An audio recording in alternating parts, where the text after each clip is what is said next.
unbearable sorrow.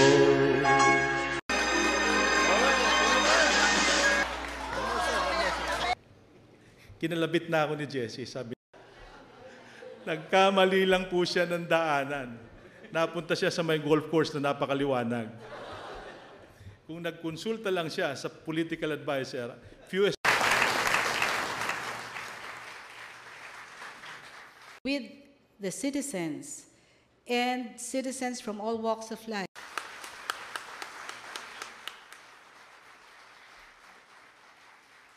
Pare, ito ang tamang pambaha footwear.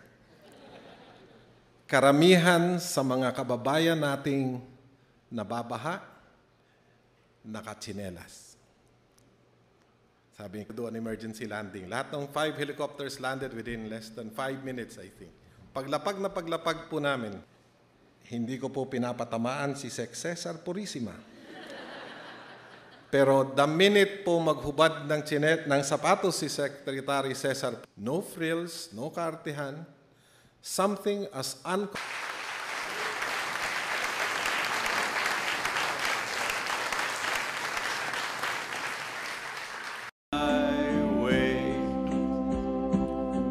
I've had a few, but then again, I did it my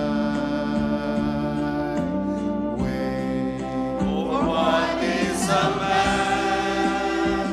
What has he got? Many has none to say the thing. Jesse, not the very serious. Nonetheless, ang mga susunod niyang schedule, ngunit sa totoo lang po, kaya lang natin. Pare, pag tayo namatay, at hindi ganito ang reaksyon ng taong bayan. The whole country have marveled at you, Attorney Len. When you were holding your press conference in Naga,